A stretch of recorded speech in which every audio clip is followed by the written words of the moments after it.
boa noite, seja bem-vindo a mais um Tempo de Saúde, desta vez a segunda temporada. Voltamos, Dr. Dinis, depois de um interregno para uma pequena pausa de férias. Correram bem? Correram bem, muito obrigado. Foram férias de descanso. Deu para recarregar as baterias. Sinto-me perfeitamente em forma para reiniciar uma nova série de episódios da Bela e do Monstro. Do Tempo de Saúde. Se bem que umas férias bastante condicionadas este ano, e é precisamente disso que vamos falar neste Tempo de Saúde de hoje, que é o tema atual, Covid-19. Olha, eu achei que nós devíamos manter a tradição dos primeiros episódios de falar de assuntos inovadores, inéditos, potencialmente patenteáveis, coisas que nunca ninguém ouviu falar. E eu entendi que para isso nada melhor que o Covid, porque se você reparar, quer dizer, apesar de nós estarmos a ser horariamente, nem é diariamente, bombardeados com o tema do Covid, a verdade é que a única coisa que nos transmite é o necrotério. Já morreram mais 4. Se morressem 125, aí é que as audiências tinham valores extraordinários. Quer dizer, isto é o que eles dizem, é o que eles pensam. Agora, medidas concretas, no sentido de nós podermos melhorar ao máximo as medidas de precaução para minimizarmos as probabilidades de sermos infectados, isso é o que eu não ouço ninguém falar. E depois também há outra coisa que eu não ouço falar e que me parece muito importante, que é o porquê das coisas. Quer dizer, dizem-nos que nós Porque temos é de que fazer usamos isto? confinamento, temos de usar máscara, quer dizer, isto são medidas que não são agradáveis e se nós não percebemos por que razão o devemos fazer, eu acho que ninguém pode estranhar que as pessoas tenham tendência para não cumprir aquilo que lhes é dito. Não damos o devido valor às coisas, não é? Porque não Pois, temos eu acho que noção. não. Se nós não temos noção, não damos o devido valor às coisas. De maneira que, olha, eu como gosto de começar as coisas por princípio, vou começar por tentar explicar às pessoas o que é um vírus. Todos nós sabemos que o coronavírus é um vírus, por isso é que se chama coronavírus e não coronabactéria ou outra coisa qualquer. Mas a verdade é que ninguém explica às pessoas o que é um vírus. De maneira que eu vou dizer que um vírus é uma partícula constituída por uma proteína, DNA ou RNA. Já toda a gente ouviu falar do DNA por causa dos testes de paternidade, dos testes de identificação individual. E aquilo, portanto, é uma pequenina molécula proteica, com um pequeno conjunto de moléculas proteicas, que, à luz da ciência atual, nem sequer é considerado um ser vivo. E porquê? Porque uma das características que distinguem o ser vivo dos seres inanimados é a capacidade de reprodução. E a verdade é que os vírus não são capazes de reproduzir, ou seja, eles multiplicam sim, só que para se multiplicarem eles têm de estar dentro de uma célula infectada, ou seja, eles têm de utilizar material que lhes é exógeno. Ou, por outras palavras, se quiser, se nós por acaso tivermos dois vírus aqui em cima da mesa, que esperemos que não, Eles não se multiplicam. eles não se multiplicam. Se tivermos Exato. aqui um senhor vírus e uma senhora vírus, que é uma coisa que não existe, eles não dão vírusinhos. Daí fazer todo o sentido, e é uma primeira regra prática, nós ajudarmos a atingir o seu destino, que é a morte prematura e precoce, com a desinfecção através de qualquer produto, porque, como toda a gente sabe, eles são extremamente sensíveis. Outra característica que me parece absolutamente fundamental as pessoas perceberem é o tamanho e o peso dos vírus. Quanto é que mede um vírus? O coronavírus mede cerca de 100 a 150 nanómetros. O que é um nanómetro? O nanómetro é a milésima parte do micrómetro. E o que é um micrómetro? O micrómetro é a milésima parte do milímetro. De maneira que, se você conseguir fazer o exercício mental, que eu pessoalmente até acho difícil, de imaginar um milímetro dividido em 1000 partes, e cada uma dessas 1000 partes divididas em mais 1000, quer dizer, um coronavírus tem cerca de 100 a 150 dessas minúsculas unidades. De maneira que as dimensões são ínfimas e também dá para compreender que uma coisa tão pequena também não pode pesar muito. Ou seja, o peso do vírus é quase como o pensamento, não existe. O que quer dizer que ele está muito pouco sujeito à ação da gravidade. De maneira que isto permite-lhe comportar-se como aqueles astronautas que nós vemos, portanto, na atmosfera ou na estratosfera, que E estão andar por livres da aí. ação da gravidade e andam por ali a voar como se realmente não fosse nada com eles. Qual é a importância prática disto? É que os vírus têm efetivamente uma grande capacidade devido a isto de se propagarem, qualquer coisa é capaz de os projetar a distâncias consideráveis, daí fazer sentido as pessoas, mesmo em ambientes abertos, como sejam na rua, utilizarem uma proteção Máscara. vulgo máscara. Uh, Relativamente à distância social, porquê 2 metros e não 1,80 m ou 2,5 m? Ora bem, tanto quanto é do meu conhecimento, não há efetivamente, digamos, nenhum conjunto de provas científicas que nos provem que 2 metros que cheguem, que são suficientes e que funcionam melhor que 2,5 m, ou que, pelo contrário, 1,5 m não seria capaz de atingir o mesmo objetivo. Portanto, eu penso que se trata de um compromisso, tal qual olho como o confinamento e a economia, quer dizer, as duas coisas têm de funcionar. Entre a parte social Exatamente, entre exatamente aquilo que é desejável e aquilo que realmente é prático. Relativamente a essa distância social, eu até, aliás, gostaria de partilhar consigo e com os telespectadores uma experiência que me deixou impressionado, que se passou comigo e, curiosamente, se passou depois de nós fazermos a última gravação do Tempo de Saúde aqui no Novo Canal. No final da gravação eu fui para casa, o sol já estava realmente muito baixo, estava-se a pôr, o que quer dizer que os raios solares estavam a incidir, digamos, numa direção praticamente paralela ao solo. Felizmente o sol não me estava a dar de frente, o que me poderia provocar sérias dificuldades, estava do meu lado esquerdo. Entretanto, toco ao telefone e eu, como tenho mãos livres, atendi. E estava a falar.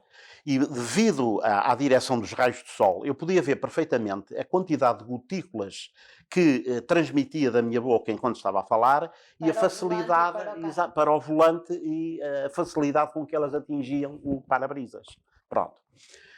De maneira que isto é algo que se tem de ter em consideração, até porque nós não, quando digamos, falamos ou respiramos, não emitimos só gotículas, também emitimos aerossóis. Pronto. E o que é que são aerossóis? Todos nós conhecemos a palavra aerossol portanto, dos sprays, pronto. E os aerossóis são partículas muito pequeninas que se convencionou serem inferiores a 5 micras, se forem acima de 5 micras já se chamam partículas, e nós temos tanto essas gotículas dos perfumadores, dos ambientadores, a neblina, o nevoeiro também são considerados aerossóis, e nós também emitimos aerossóis, não só quando falamos, mas também quando respiramos. Pronto, aliás, isto de verão não é muito perceptível, mas todos nós temos a experiência, várias vezes repetida, de no inverno, quando está muito frio, e nós vemos que pelo nariz nós também inalamos, portanto, todos aqueles vapores, aquelas partículas que podem ser transmissoras de vírus.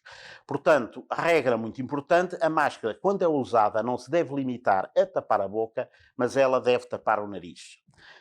E eu, por acaso... É muito difícil de entender para algumas pessoas. É difícil de entender para algumas pessoas, porque as pessoas percebem que, efetivamente, não toda a gente sabe quando nós falamos, emitimos os perdigotos, mas a verdade é que através da respiração nós também emitimos estas tais partículas muito pequenas, que são os chamados aerossóis. E você disse, e com razão, que é difícil as pessoas perceberem isto. Eu, aliás, também nesse aspecto, também tive uma experiência que foi algo que vi na televisão, quando abriram as aulas, que foi uma senhora professora que estava a falar para os alunos e dizia-lhe: meus caros amigos, isto vai correr tudo bem, temos de obedecer algumas normas, distância social, usar máscara, só que ela estava a dizer isto tudo, e muito certamente, mas com a máscara por aqui. Exato. O que é evidente que é muito mais prático, porque nós podemos respirar com muito mais facilidade, mas a verdade é que isto não se deve fazer. Ok? Pronto. Outra coisa que também me parece muito importante é a diferença entre as máscaras. Nós, aliás, sabemos que há algumas figuras, umas delas mediáticas, e que sem dúvida que a mais mediática será sem dúvida o presidente dos Estados Unidos, Donald Trump, que não é adepto da máscara. Mas para além dessas tais pessoas mediáticas e que não são técnicos de saúde, eu também já ouvi algumas pessoas que, teoricamente, até mais avalizadas do que eu para falar destes assuntos, a dizer que o uso da máscara não é eficaz. E baseando-se em quê? Precisamente como eu comecei por dizer, nas dimensões extremamente pequenas dos vírus. Ou seja, aquilo que para nós é portanto, uma superfície sólida, isto para os vírus é uma rede de autoestradas. Exato. Não é? Mas a verdade é que essa rede poderá não proteger a 100%, mas numa percentagem elevada do que não usarmos máscara, não é? Não protege a 100%, mas protege. Ora bem, o que você diz está exatamente correto. Nenhuma máscara protege a 100%, acho que protegem mais, acho que protegem menos. Eu, aliás, vou passar de imediato a falar nisto. Muito bem. Agora, queria só também transmitir esta noção às pessoas, é que aquilo que eu acabei de dizer, que o vírus é capaz de ultrapassar com toda a facilidade, provavelmente, qualquer tipo de máscara, mas isto será mais no caso em que haja uma alma solitária, digamos um vírus globetrotter, que se lembre de ir infectar o mundo por si só e sozinho. Só que, na prática, isto habitualmente não se passa assim. Quer dizer, os vírus geralmente são transmitidos, como acabámos de dizer, através das gotículas ou dos aerossóis. E as gotículas, sobretudo as gotículas, são perfeitamente barradas, ou possíveis serem barradas, pelos respiradores, pelas máscaras cirúrgicas e, muito provavelmente, até pelas máscaras têxteis. De maneira que, embora não só as máscaras têxteis, como até as máscaras cirúrgicas não protejam contra os aerossóis devido às suas pequenas dimensões, naturalmente que é preferível usar máscara, não usar absolutamente nada. Exato. Doutor, eu vi um vídeo no YouTube, porque no YouTube há vídeos sobre tudo e mais alguma coisa, sobre máscaras e sobre. A pessoa estava com um spray a fazer diferentes testes em diferentes tipos de máscaras. Isso poderá ser feito também para testarmos a viabilidade das mesmas, com spray ou um aerossol. Ora bem, isso pode, mas à partida não deverá ser necessário, porque as máscaras, quando são colocadas no mercado, devem obedecer Tem a a regras certificação. específicas. Sim, sim. Por acaso Devem esse ter vídeo foi da certificação. altura, por exemplo, de quando tudo isto começou e os municípios, alguns deles começaram a distribuir máscaras sociais, Sociais, exatamente. que não têm nada a ver com estas, por exemplo, com a Não. cirúrgica. Ora bem, olha, então, passando então às máscaras, deixe-me dizer que há 3 tipos de máscaras principais, que são as máscaras sociais ou máscaras têxteis, que são estas que estão aqui e que não são consideradas um dispositivo médico, e que realmente são aquelas que são mais agradáveis de usar porque permitem melhor a respiração, mas que têm efetivamente o inconveniente de serem de longe aquelas que têm menor capacidade de filtragem. Depois temos as máscaras cirúrgicas, que são as máscaras que as pessoas geralmente associam à figura do cirurgião e de outros técnicos cirúrgicos quando estão no bloco operatório. E eu também quero dizer que deste tipo de máscaras também há 3 tipos, que é o tipo 1, o tipo 2 e o 2R. Portanto, o tipo 1, que é esta que eu tenho aqui na minha mão, é aquela que protege menos, mas de qualquer das maneiras é adequada e está indicada para uso por doentes e por pessoas, por exemplo, com a finalidade de prevenir propagação de infecções, que é exatamente aquilo que se passa com o Covid. As máscaras 2 e 2R, portanto, são máscaras para uso no bloco operatório, portanto, são máscaras que têm uma maior capacidade de filtragem.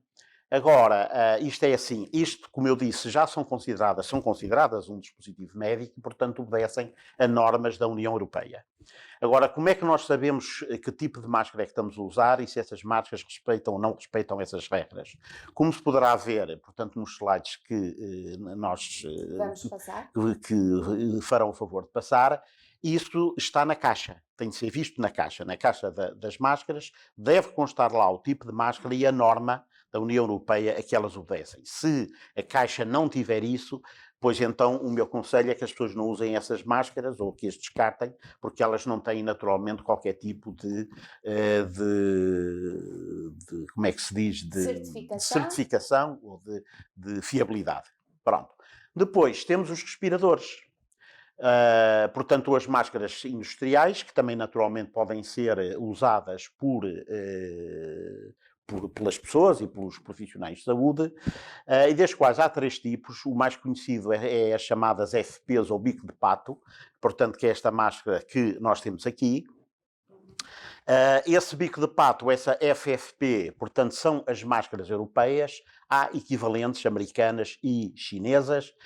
Eu tenho aqui uma máscara que também é um dos sinais dos tempos. Repare que é uma máscara que vem assinalada com a marca 3M, que é uma bem conhecida marca americana, só que ela é fabricada na China.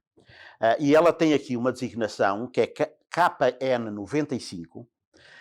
E por baixo tem as normas e deste lado tem a norma a que obedece e que neste caso serão as normas chinesas. As europeias são efetivamente as FFP, que são estas que estão aqui, e das quais também há 3 tipos, que é a FP1, a FP2 e a FP3. Como é que se distinguem esses tipos? Muito simplesmente, há uma maneira muito simples e que é pelo atilho. Porque, felizmente, cada um dos tipos de máscara tem um tipo de atilho diferente. As FP1, como também se poderão ver nos slides que trouxemos, para os telespectadores poderem apreciar, têm um atilho amarelo, as FP2 têm um atilho azul e as FP3 têm um atilho vermelho escuro, tipo Bordeaux. Ok?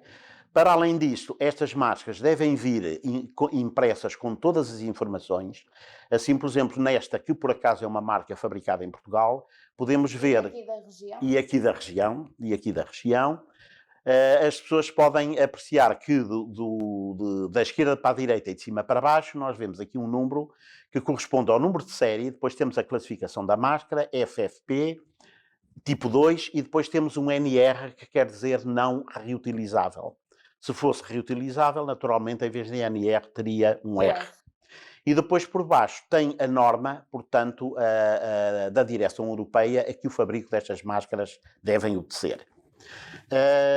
Eu também não disse, mas penso que é explícito, de que da FP1 para a FP3, a FP1 é aquela que oferece menor proteção e a FP3 é a que oferece maior proteção.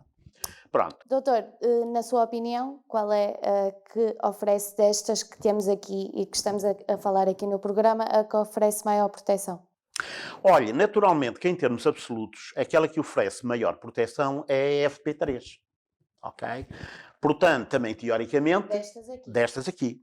Portanto, dentro destas todas, estará esta FP3, esta é uma FP2, como se pode ver pelo atilho azul e aquela que nós habitualmente vemos os profissionais de saúde utilizarem nos hospitais, nos centros de saúde, etc. Agora, é evidente que o grande problema é que quanto maior a restritiva a máscara e maior a sua capacidade de filtragem, mais difícil se torna respirar. Agora, o que as pessoas podem fazer, e é curioso que eu nunca vi ninguém mencionar este facto, é como nós podemos também ter diferentes carros. Repare, eu posso ter um carro elétrico para andar na cidade, todos os dias, mas se eu sei que todas as semanas sou obrigado a ir ao Algarve, posso ter um carro a gasóleo para ir ao Algarve viver. Isto quer dizer que poderemos ter uma máscara de cada para ocasiões diferentes. Para ocasiões diferentes. Portanto, vamos imaginar um exemplo concreto. Vamos imaginar, olha, o seu caso, o caso da Fátima, que vem de casa para o estúdio, e vamos imaginar que vem de transporte público. Ora, a Fátima pode perfeitamente sair de casa com uma máscara cirúrgica enquanto está na rua. Antes de entrar no transporte público, como o transporte público, seja ele o metro ou o autocarro, é um ambiente com um risco significativo de contágio. Nesse caso, o que eu lhe sugiro é que use uma FP2. Chegando aqui ao estúdio, se o seu trabalho é mais de secretaria, mais de computador, de teclado, de telefone, etc., pode perfeitamente usar uma máscara têxtil ou uma máscara cirúrgica tipo 1 ou 2 para, digamos, contatar com os colegas. É evidente que se é uma pessoa que tem um contacto muito frequente e muito variado com pessoas, para além da viseira de proteção à frente de acrílico, deve utilizar pelo menos uma máscara cirúrgica. Se é efetivamente, como eu digo, uma pessoa que tem uma profissão de risco muito grande, um profissional de saúde que está a lidar com, portanto, com potenciais casos ou casos confirmados de Covid, é natural que essa pessoa, deve e com certeza que irá usar o tipo de máscara que lhe confere a maior proteção. Portanto, resumindo e concluindo, nós podemos variar perfeitamente o tipo de máscara conforme as circunstâncias em que nos encontramos e provavelmente será isso que devemos fazer. Muito bem, doutor, de certeza que quem nos está a ouvir ficou muito mais esclarecido. Eu, pelo menos, fiquei muito mais esclarecida relativamente aos tipos de máscara que existem e que poderemos usar. Viseira. Olha, a viseira também está aqui, não é por acaso, porque isto é assim. Eu acho que há duas perguntas que as pessoas, duas dúvidas que as pessoas têm e que eu gostaria de passar a esclarecer. E que é o seguinte, uma delas é o seguinte, antes de irmos até à viseira, e que é a seguinte: se eu uso máscara, posso dispensar a distância social? Ora bem, a verdade é que não pode, ou não deve. porque, como eu espero que tenha ficado bem patente pelas suas e pelas minhas palavras, não há nenhuma máscara que funcione a 100%. Nós temos de respirar, portanto, todas as máscaras com mais ou menos restrição têm de permitir a troca de gases. Portanto, é de bom tom que, dentro da medida do possível e do razoável, embora as pessoas usem máscara, por exemplo, no escritório, embora as pessoas usem máscara, dizia bem, mantenham A dentro do distância. razoável a distância social. Ok? Não é por acaso que as três principais regras que nos emanem é a máscara, o uso de máscara, a desinfecção de mãos e a distância social. Exatamente. Ou seja, as três juntas e não cada uma Cada uma separada. individualmente. Exatamente. Exatamente. Olha, e por falar em uso de peças individuais, indo então à viseira, nós vemos frequentemente forças de segurança ou outras pessoas utilizarem a viseira e não usarem máscara. Ora bem, isto não se deve fazer, porque a viseira não é um substituto da máscara. A viseira é um complemento da máscara. Porque, embora a viseira tenha a vantagem de, efetivamente, ser muito eficaz na proteção da propagação em linha reta de eventuais partículas que possam ser emitidas pela boca, Os o aerossóis grande não fazem problema, só linhas exatamente, o retas. problema é que a viseira não faz filtragem. E, portanto, é evidente que o ar não se pode propagar diretamente em frente, mas vai-se propagar para baixo, vai-se propagar para os lados. Portanto, a viseira deve ser considerada um complemento da máscara. Olhe, por exemplo, nos transportes públicos, não é nada descabido, muito pelo contrário, é a pessoa usar uma FP2 e usar mesmo assim uma viseira, sobretudo se for uma pessoa de risco. No atendimento ao público? No atendimento ao público, sem dúvida nenhuma. Agora, o que a pessoa efetivamente não deve fazer é utilizar a viseira sem a máscara. Há muito essa dúvida. Eu já vi imensas pessoas, inclusive em postos de abastecimento, no atendimento ao público, a usarem só e apenas viseira. Também um pouco porque inicialmente diziam-nos que não precisávamos de máscara, agora já precisamos, agora já nos recomendam o uso de máscara em espaços abertos e antigamente Exatamente. era só em espaços fechados. Portanto, há também aqui uma grande incerteza e é importante refletirmos sobre isto e tirarmos estas dúvidas. Portanto, o uso de viseira não implica o uso o não uso de Máscara, sim. máscara. A viseira, como eu digo, é um complemento da máscara, não um substituto. Muito bem, doutor. E a seguir? A estas proteções?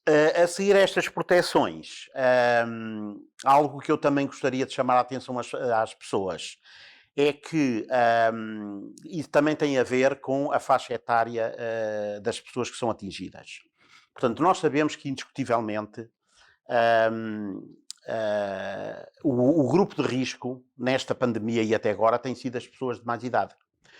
O que não deixa de ser curioso, porque há 100 anos atrás as principais vítimas da anterior pandemia, a chamada gripe espanhola ou pneumónica, eram precisamente as pessoas jovens. Eu, por acaso, até já tive ocasião de mencionar aqui neste programa que a primeira mulher do meu avô faleceu devido à pneumónica. O que quer dizer que eu, se estou vivo, devo à pneumónica.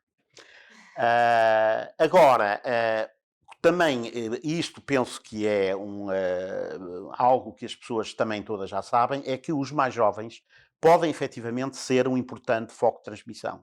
Okay? Exatamente. Podem não correr tanto risco como as pessoas com mais idade, Exatamente. mas são Exatamente. também eles um veículo São um veículo de transmissão. E até porque, como os vírus, nós sabemos que uma das características que os vírus têm, que é a sua grande capacidade de mutação, nada nos garante que isto continue a ser assim, que não possa mudar de um momento para o outro. Ok? De maneira que eu, efetivamente, para os jovens, eu também já fui jovem, eu sei que isto se calhar assim é capaz de lhe custar um pouco a imaginar, mas é verdade, eu também já fui jovem e sei o que é que pensava e o que fazia nessa altura. De maneira que eu, mais do que pedir civismo aos jovens, eu gostava de lhe chamar a atenção para um pormenor. É que uma coisa que me impressiona ainda hoje é a quantidade de jovens que ainda hoje, quem lhes paga a mesada, quem lhes paga os estudos nas universidades, são as pensões dos avós, não é dos pais. De maneira que eu acho que eles devem refletir neste pequeno aspecto e ter um pouco de cuidado, porque senão, além de matarem o velhinho, também podem estar a matar a galinha dos ovos de ouro, que é capaz de ser uma coisa que não lhes convém muito. Muito bem, doutor. Eu acho que toda a gente deverá pensar não só por nós próprios, mas principalmente pelo outro, por quem está em casa, por quem o outro poderá ter em casa. Sim, sem dúvida, eu acho que sim. Acho que temos de ter uns para os outros, porque a verdade é que, como isto é como a sorte grande, sabe que eu às vezes costumo dizer aos meus doentes que há pessoas que eu conheço a quem lhes saiu a sorte grande e conheço muito mais pessoas a quem lhes saiu o azar grande. E nós nunca sabemos quando é que o azar nos bate à porta. Portanto, é evidente que isto é um ditado muito antigo português, que isto, cuidadinhos e caldos de galinhas, nunca fizeram mal a ninguém. E, portanto, o que eu recomendo é que as pessoas se protejam e, na dúvida, protejam-se ainda mais. E porque vem aí uma fase de gripe sazonal, não é? Sim, eu estou E para ver o que é será que vai agora acontecer. Eu acho que vai ser muito complicado, porque isto agora vindo a fase sazonal da gripe, isto vai ser complicado porque os sintomas são idênticos e não sei muito bem como é que nós vamos distinguir o que é uma coisa e o que é que será outra. Doutor, mais um aspecto. Toda a gente deveria saber, mas acho que nem toda a gente o pratica, que é quem usa as máscaras não deverão ser usadas 2 dias consecutivos. Ora bem, isso também é um aspecto interessante e eu nesse aspecto talvez tenha uma notícia agradável para as pessoas, ou pelo menos para o bolso das pessoas. É que, de uma maneira geral, a reutilização das máscaras não é recomendada. Eu ainda há bocado falei que nós temos aqui o exemplo desta máscara, tem Não aqui um NR reutilizável. não reutilizável. Pronto. Agora, a verdade, e talvez eu não devesse dizer isto, mas a verdade é o seguinte: é como eu também já deixei aqui expresso, quer dizer, uma das poucas boas qualidades que os malditos dos vírus têm é que são extremamente lábeis, quer dizer, eles destroem-se com qualquer coisa. Eles não sobrevivem muito tempo fora de um organismo infectado. Esse tempo de sobrevivência, na maior parte dos casos, serão algumas horas. Em algumas superfícies está provado que eles podem se manter durante algum tempo, mas algum tempo podem ser, vá lá, 2 dias, se calhar 3 dias já será muito. Portanto, se às vezes o fator económico é um fator importante para as pessoas, Claro. eu não recomendo as pessoas a lavarem as máscaras, exceto as textas que provavelmente poderão ser lavadas. Relativamente às cirúrgicas, não podem, de certeza, até porque não se podem molhar. Mesmo estas, eu não sei bem em que estado é que elas ficarão depois de levarem aqui uma ensaboadela. Agora, o que a pessoa pode, pura e simplesmente, fazer é pegar na máscara, pendurá-la e deixar ficá-la quietinha durante 3 dias. Que E eu o vírus posso... acaba O por vírus vai morrer. Eu sair. garanto-lhe que ao fim de Sem 3 nenhum dias, produto. sem nada, absolutamente sem nada. Portanto, temos aqui uma técnica, deixar arejar Deixar no arejar, é estendal, fazer no como ao exterior. vinho, exatamente, é como ao vinho, é deixar amadurecer. Pôr no estendal, de preferência ao sol, agora vai começar a chover, mas É mais também complicado. é capaz de ser mais complicado, mas se nós deixarmos a máscara a secar, os vírus também detestam portanto, a secura, portanto, eles precisam de umidade realmente para se manterem. Se nós deixarmos a máscara a secar durante 3 dias, essa máscara poderá ser reutilizada porque garante-lhe que não está infectada. Muito bem, doutor. Olha, acerca disto, também uma coisa muito importante que eu já me estava a esquecer e que eu acho que constitui também um dos erros principais que nós vemos as pessoas cometerem. E que é porque as pessoas colocarem a máscara e estarem constantemente com os dedos a tocar na Era máscara. precisamente isso que ia perguntar. Ora bem, isto não se deve fazer. Isto não se deve fazer por 2 razões. Porque, como nós já mencionámos aqui várias vezes, as máscaras são porosas, em maior ou menor grau, deixam sempre passar algumas gotículas, algumas partículas, os aerossóis, etc. Portanto, o que quer dizer que nós temos de partir da hipótese de que a superfície da máscara está contaminada. Portanto, mesmo que queiramos tocar na máscara, era essencial desinfetar as mãos antes e depois. Se não antes, pelo menos depois. Se não houver outra Se solução. não antes, pelo menos depois. Pronto, se a pessoa quiser ajustar a máscara, repare que o ideal é a pessoa efetivamente não tocar na máscara ou tocar o menos possível. Se às vezes tiver de ajustar, o que se pode fazer é a pessoa ir pelo lado Ok. e ajustar, portanto, nas pontas, não é? Sem tocar na parte da frente da boca e do nariz. Até porque todos nós sabemos que se utilizarmos a máscara durante algum tempo, e aliás é por isso que, por exemplo, nos blocos operatórios está recomendado mudar de máscara ao fim de habitualmente 3 ou 4 horas, e deve-se também, por uma questão de precaução, mudar de máscara sempre que se muda de doente, Exato. porque a máscara tem tendência a ficar umedecida. Portanto, com as secreções, com a respiração, com as secreções do nariz, e a máscara ficando, portanto, umedecida, isto é um ótimo meio de transmissão do interior para o exterior e vice-versa. Portanto, as pessoas devem evitar, tanto quanto possível, estar constantemente a manusear a máscara. Mas se eu fizer, lá está, a desinfecção das mãos antes Deve e depois, desinfetar as mãos. não há problema. Quer dizer, eu acho que, por uma questão de norma, é preferível as O pessoas aconselhável é através não, dos elásticos. exatamente, não estarem a manusear a máscara, ajustarem a máscara, porem a máscara numa posição que é cómoda. Como eu digo, se ela efetivamente começar a descair, irem ao lado, portanto, ajustarem, puxando pelos lados da máscara, mas não pela parte da frente que está em contacto direto com o nariz e com a boca. Porque é um movimento que acontece frequentemente, basta uma pessoa estar a falar durante algum tempo, a máscara poderá Às vezes pode começar a descair. descair. E, portanto, as pessoas têm muita tendência de pegar por ela no meio. Já sabemos aqui, através deste programa, que é errado e não se deve fazer. Absolutamente. Aliás, repara, se acontecer, isto às vezes acontece nos blocos operatórios, sobretudo com os internos, não é do primeiro ano, é do primeiro mês, mas às vezes acontece, a pessoa quando não tem experiência e começa, digamos, o seu treino cirúrgico, há uma certa tendência, a pessoa tem uma cócega no nariz e vai lá com o dedo e mexe. Quer dizer, isto dá logo direito a uma reprimenda, e a outra coisa que dá direito é a pessoa, no mínimo, ir mudar de luvas. Muito Porque bem, nós sabemos de que realmente não é seguro estar a manipular, portanto, a máscara com os dedos. Outra questão que podemos também colocar no ar é quando uma pessoa tira a máscara, ou porque chega a casa, ou porque entra no carro, ou porque, pronto, pode tirar a máscara, onde a deve colocar, se a pode colocar no bolso de casaco, se a pode colocar na mala, sem qualquer tipo de saco de proteção, no carro, se a pode colocar no retrovisor. Há pouco falávamos em off e eu quero saber a sua opinião sobre isso. Olha, isto é assim, é evidente que a questão põe-se nestes termos e é fácil de perceber. É que quando tiramos a máscara, nós temos de partir de um pressuposto, mesmo que não seja verdade, mas nós temos de partir do pressuposto, que é a máscara está contaminada. Portanto, se nós lhe vamos tocar, ou se a vamos colocar num sítio muito perto de nós estamos em riscos de sermos contaminados. Por exemplo, eu se tiro a máscara e se a coloco no retrovisor, para já se a colocar, pelo menos coloque-a com a parte de fora para fora. Mas o problema de colocar a máscara no retrovisor é que repare que ela fica muito perto da cara. De maneira que se calhar mais vale efetivamente, mal por mal, colocá-la no banco ou então pô-la mesmo, portanto, no chão do carro, desde que não se vá realmente reutilizar. Pronto, se nós a colocarmos na mala, é evidente que ela fica muito mais longe, enquanto a máscara está na mala, com certeza. Na mala eu estou a falar na situação, por exemplo, das senhoras.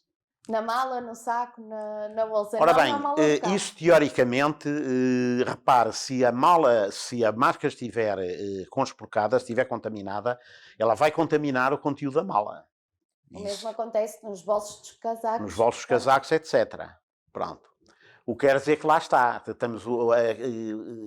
estamos na mesma situação que nós mencionámos há bocado. Se a senhora, em vez de uma mala, tiver 3, quer dizer, se deixar a mala com a máscara lá dentro de 3 dias, provavelmente, quando tornar a manuseá-la, já não terá vírus.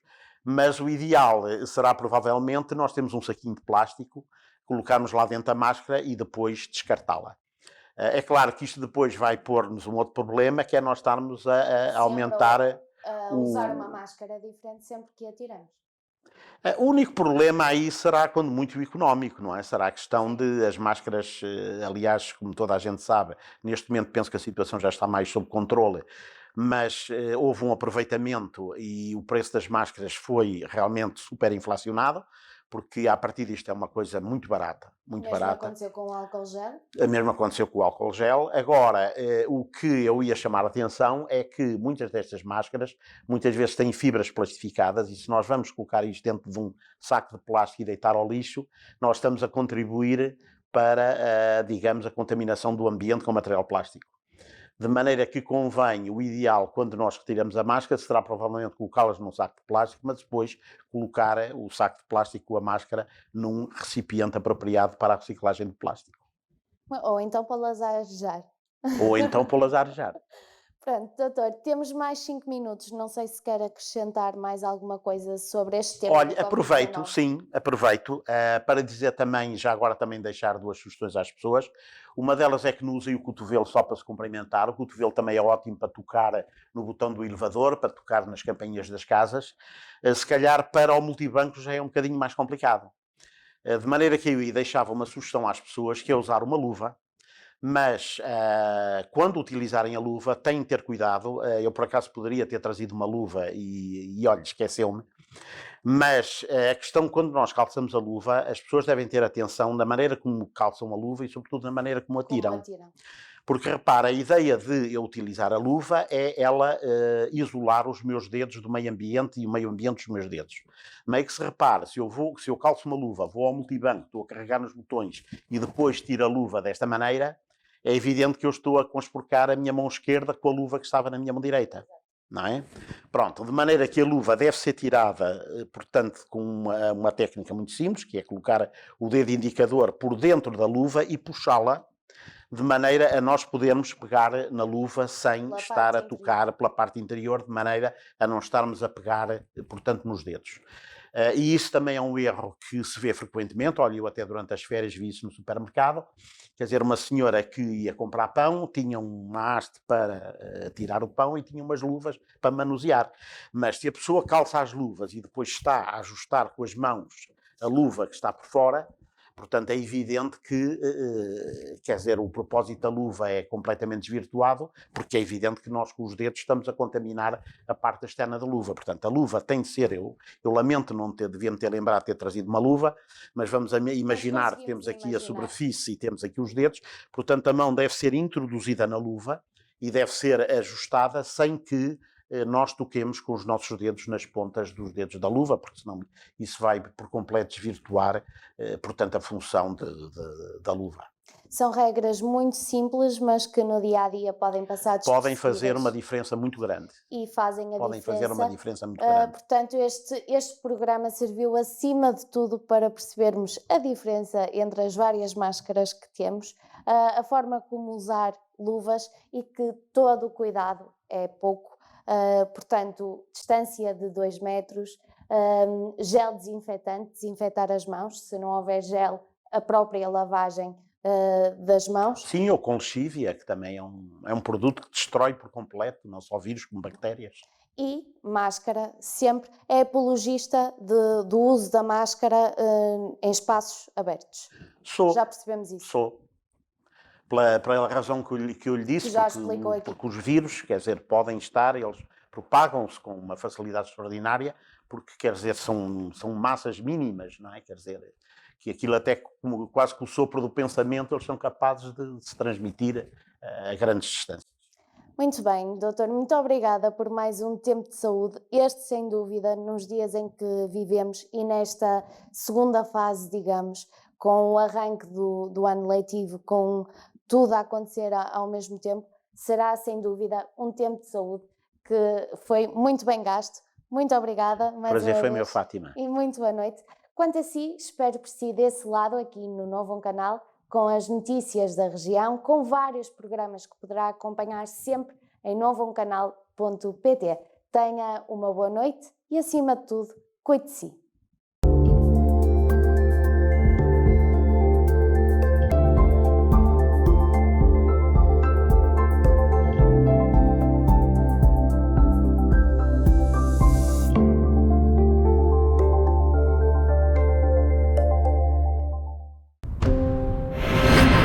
Novo Canal. Sempre novo, sempre seu.